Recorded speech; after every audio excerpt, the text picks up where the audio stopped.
댓글에 다양한 의견들이 올라오는데 제가 도저히 받아들이기 어려운 의견이 뭐냐면 뭐 이 얘기하면 저도 또 욕먹겠죠. 왜 자꾸 그 이재명 정부를 흔드냐. 저는 이 의견은 받아들일 수가 없습니다.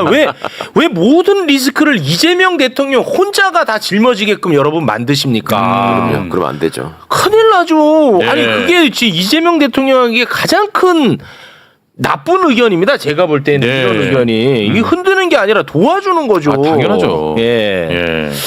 요거는 아무튼 제가 좀 동의하기가 어려워서 한 말씀 좀 드려봤습니다. 이재명 대통령께서 아마도 이제 검사들이 이런저런 의견이 있을 거잖아요. 검찰하고 법무부에 그런 의견들도 있고, 근데 또 저희들이 또 이렇게 또 세게 얘기를 해드려야 굉장히 이게 그 여러 가지 의견들을 이렇게 해서 개혁의 방향으로 가실 수 있는 굉장히 그 넓은 여유를 드릴 수가 있다. 그러니까 검사들만 계속 떠들고 그 보안수 사건 관련해서 도 마치 이게 원사이드로 그렇게 얘기가 되고 이런 얘기를 하지 않으면은 그러면은 굉장히 정보가 부담이 되는 거예요. 그럼요. 오히려 그래서 과거에 다른 목소리를 뭐 내야 길게 됩니다. 갈 것도 없이 수사기소 분리 적극 찬성하고 공수처 강화해야 된다고 대표적으로 외쳤던 검사가 윤석열이에요. 윤석열이에요. 네. 그러니까 그걸 우리가 한번 당했으면 이제는 이것들을 수법을 알았으니까 이렇게 나갈 가능성이 있으니까 속으면 안 됩니다라는 얘기를 해야죠. 이걸 안 하면 그래서 그 이재명 정부의 성공을 누구보다도 바라고 있기 때문에 그럼요. 검찰 개혁은 온 국민이 바라는 그 1순위 개혁 순위입니다. 그래서 그것이 그 제대로 이행이 될 수 있도록 우리가 노력해야 되는 거죠. 그런가요? 나는 쓸모가 없어졌잖아요. 쓸모가 없죠. 더 이상 쓸 데가 없잖아 윤석열. 그러다가 윤석열이가 빈정상해가지고 다 불어버리면 어떡해요? 아니 그러니까 쓸모는 없는데 저기 앉아가지고 저 말 못하게 가둬놓는 게 훨씬 낫다고 생각하는 거지. 가서 만나봤자 협박할 거거든 또. 자꾸 이런 식으로 하면 내가 다 불어버릴 수 있다. 윤석열이가 싸워야 되잖아. 교도관들 보는데 싸움 창피하잖아. 다 적는데 그거.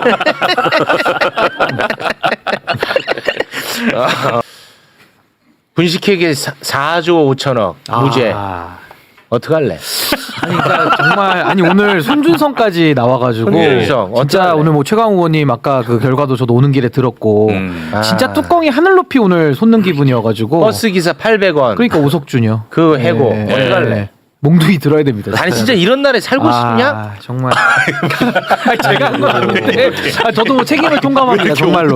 이렇게 그래. 뚜껑이 열려가지고 행복해 보여갖고 내가 살고 싶어 이런 나라에서. 그러니까 엄마의 마음으로 따끔하게. 죄송합니다. 갑자기 화가 나가지고. 아니 신인규 변호사야 최근에 결혼도 하고 뭐 살만한데 왜 자꾸 그래요? 뭘 살만? 알겠습니다. 아닙니다. 오늘 아주 역사적인 판결 두 건이 있었습니다. 우리는 어떤 세상을 살고 있는지 고찰하게 되는 엄청난 사건 두 개에 대한 판결. 첫 번째는 분식회계 4조 5천억에 대한 혐의를 받고 있었던 이재용 회장님 무죄 받으셨습니다. 대단히 축하 박수 드리겠습니다. 뭐 재판만 100차례고 거의 10년 동안 진행이 됐었는데 결국 무죄로. 분식회계 4조 5천억 원. 무죄. 그리고 또 하나의 사건. 페북에 글 하나 찌끄린 최강욱. 너는 범죄자야. 유죄 확정.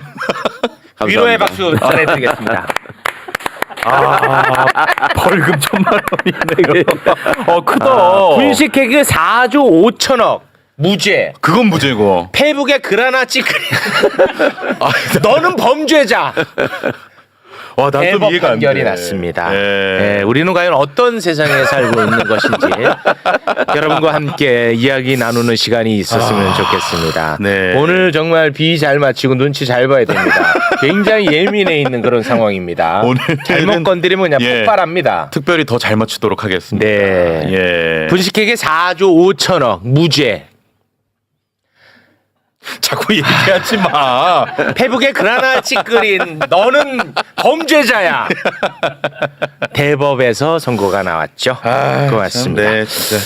또 하나 걱정해야 되는 거는 처음부터 검찰 출신들의 컴백 뭐 이런 것들에 대해서 걱정을 했던 이유가 바로 이제 이 디테일 문제에 있거든요. 그러니까 이런 문제들이 앞으로 법이 통과되지 않을 거라고 생각하는 사람 없어요. 다 된다니까. 무조건 한다니까. 검사들 중에서도 없어. 그렇지. 통과될 거라고 생각해. 예. 근데 그런데도 별로 걱정하지 않아. 왜냐하면 저렇게 해서 들어가 가지고 있으면 나중에 결국 얘기하다 보면 시행령 가지고 이제 또 논의가 될 텐데 네. 그러면 현실적으로 이런 문제가 생기면 어떻게 할 거냐, 이런 문제가 생기면 어떻게 할 거냐를 한 10,000개를 던져놓고 이거는 시행령에다가 이렇게 넣어주세요라고 하면 그거를 결국 쭉 검사 생활을 해왔던 사람들이 민정수석실에 있으니까 네. 민정수석실이 주관해서 이거를 조정하고 조율하고 결정을 해야 되는데 그러면 우리 논리대로 갈 가능성이 높다는 기대를 지금 하고 있는 거예요. 그러니까 이런 점들을 굉장히 유념해서 봐야 되고 네. 그래서 대통령실이나 특히 법무부 장관이 이 문제에 대한 중심을 잡고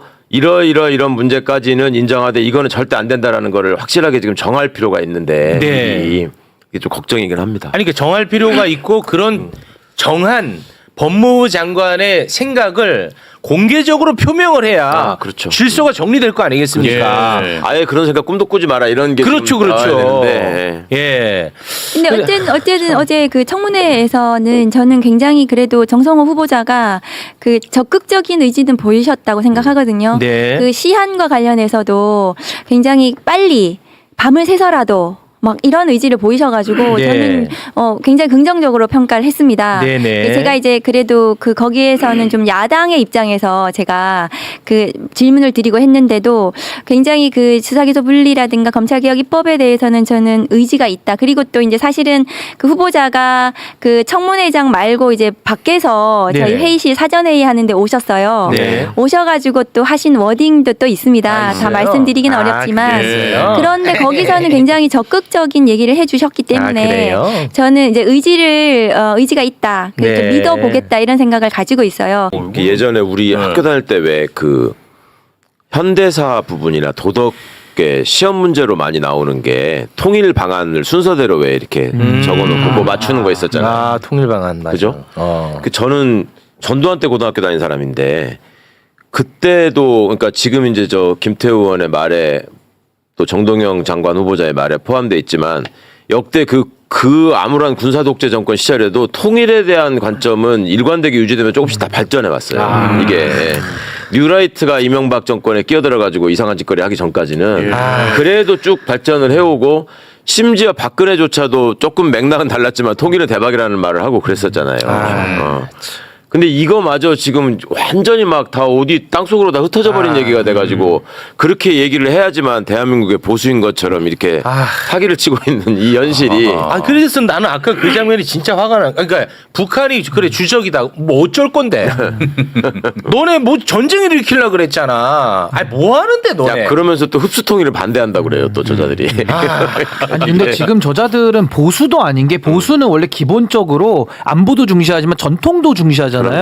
전통적으로 누가 북한하고 중국하고 수교를 했습니까? 다 북방 정책을 원래 보수 대통령들이 했던 거예요. 노태우 정권 그럼, 때 다 그때 또 한 YS 거죠. 시절에 했던 정책이거든요. 근데 갑자기 이제 와가지고 자기들의 뿌리를 부정하면서 뭐 이제는 뭐 반중 정서, 뭐 협중 정서에 이제 올라타가지고 이 난리를 치고 청문회장에서 주적 물어보고 이러고 있어요. 그럼 주적이랑 수교를 왜 중국이랑 수교를 왜 하냐고요. 그리고 북한이랑도 원래 김일성하고 회담을 준비했던 사람이 원래 YS 대통령이잖아요. 아니, 자기들이 그 당사에다가 최고위원실에 회의실에 가면 YS 대통령도 걸어놓고 있어요. 근데 저런 식의 질문을 하는 거예요. 그러니까 전통도 계승도 못하고 그러니까 뭐. 안보에 대해서 아무 관념이 없는 네. 그냥 상대방을 그냥 딱지 붙이기에만 그러니까 아주 그냥 심혈을 기울이는 최악이야. 최악이죠. 그러니까 정치하면 안 되는 사람들인 진짜 안 거죠. 돼. 저래서 극우정당이라고 하는 거예요. 분열과 진짜 혁명. 그러면서 네. 또 얘기하는 몬스탄이에요? 거기 나오면 또 USA 막 이런 거 외치는 사람들. 그러면 극우도 뭐야, 아니야. 이게 지금. 극우도 아니야. 모스탄 하니까. 매국이야. 그래, USA를 매국. 왜 외치냐고 USA. 이 매국이야. 거기서 매국 돼. 매국 보수. 제가 보수의 종말에서 매국 얘기했잖아요. 보수. 5번째 매국 보수. 극우 아닙니다. 매국입니다. 매국. 아니, 정말 한심한 거예요, 진짜. 예. 진짜 너무 화가 납니다. 윤석열 전 대통령이 오늘 서울중앙지법에서 열리고 있는 내란 우두머리 혐의 재판에 또다시 출석하지 않았습니다. 지난주 재구속된 직후 열린 재판에 이어 두 번째 불출석입니다. 지난번과 달리 별도의 사유서도 제출하지 않은 것으로 파악됐습니다. 윤 전 대통령 측 변호인은 윤 전 대통령이 갑자기 수감돼 매우 어려운 환경에 놓여 있다며 구치소 접견실로 가는 계단을 오르는 것도 힘겨워한다고 말했습니다. 이 때문에 장시간 앉아 재판을 받는 것은 무리가 있다고 주장했습니다. 그러면서 특검이 공판에서 배제되지 않는 이상 윤 전 대통령은 출석하기 어렵다고도 말했습니다. 특검이 내란 재판을 이어받아 공소유지를 맡게 된 걸 두고 위헌적인 요소가 있다는 주장을 되풀이하며 계속해서 재판에 불출석할 수 있다는 의사를 드러낸 겁니다. Korea looks like an island, or like a fixed aircraft carrier floating in the water between Japan and mainland China. 자, 저 사람이 주한미군 사령관이에요. 제이비어 브론슨이라고. 지난 5월 달에 하와이에서 심포지엄 때 연설할 때 한 말이거든요. 한국은 일본과 중국 사이에 떠있는 고정된 항공모함 같다. 항공모함. 항공모함 무기를 싣고 바다에 떠있는 전초기지 아닙니까? 네. 일본과 중국 사이에 바다가 있는데 네. 그 바다에 고정된 채 무기가 실려 있는 기지와 같다.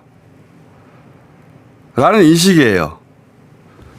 나 항공모함에는 군인만 타고 있지만 한 번도 우리가 살고 있다고 이 사람아 우리는 군인이 아니야. 아니요 내라. 우리가 앞으로 영원히 살아야 할 터전이 군인 여기가 항공모함이 아니야. 네. 그러니까 저런 말을 들으면 니네들 그렇게 생각하고 있어? 그럼 니들 기지 사용료를 내야지. 네. 안 그래요? 맞네요. 우리가 지게 되는 엄청난 위험 부담에 대한 할증까지 더해서 사용료를 내야 되는 겁니다. 우리가 돈을 내는 게 아니라 지금 우리가 돈을 내거든요. 그렇죠. 듣고 보니 그렇죠. 네. 자, 그거 하나 짚어두고 싶고 그리고 저런 발언을 주한미군 사령관이 하잖아요. 그럼 우리 언론은 발끈해야 돼요. 야, 내가 지금 여기 살고 있는데 여기가 무슨 항공모함이야. 우리 군인이 아니야. 군인은 언제든 전쟁에 투입될 수 있지만 우리는 아니잖아. 네. 여기는 우리 땅이라고요. 살아가는. 앞으로도 영원히 살아야 되는.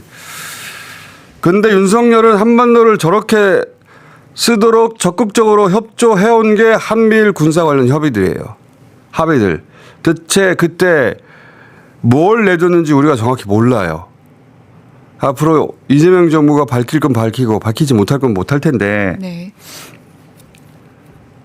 만약에 그때 군사상의 우리 이익을 포기하고 그 이익을 예를 들어서 일본한테 돌아가게 했다. 이거 이적자란 말이죠. 이 얘기를 하는 이유는 저는 특검이 조사해야 되는 대상이 아닌가 싶어서 얘기하는 건데 건진법사 그 법당에 아마테라스가 등장했다는 거잖아요. 그러니까 비유를 하자면 일본에서 일본 총리의 아내 전담 무속인이 있는데 그 무속인 집에 갔더니 당군을 모시고 있더라. 오. 이런 상황이죠. 그렇죠. 건진이 아마테라스를 모시고 있다는 건 윤석열 정권은 무속도 일제를 쓴 거예요. 아, 그런가요? 네, 나는 쓸모가 없어졌잖아요. 쓸모가 없죠. 아, 더 이상 쓸 데가 없잖아 윤석열. 아 그러다가 윤석열이가 빈정상해가지고 다 불어버리면 어떡해요? 아니 그러니까 쓸모는 없는데 네. 저기 앉아가지고 저 말 못하게 가둬놓는 게 훨씬 낫다고 생각하는 거지. 가서 만나봤자 협박할 거거든 또. 자꾸 이런 식으로 하면 내가 다 불어버릴 수 있다. 윤석열이가? 싸워야 되잖아. 교도관들 보는데 싸움 창피하잖아. 다 적는데 그거.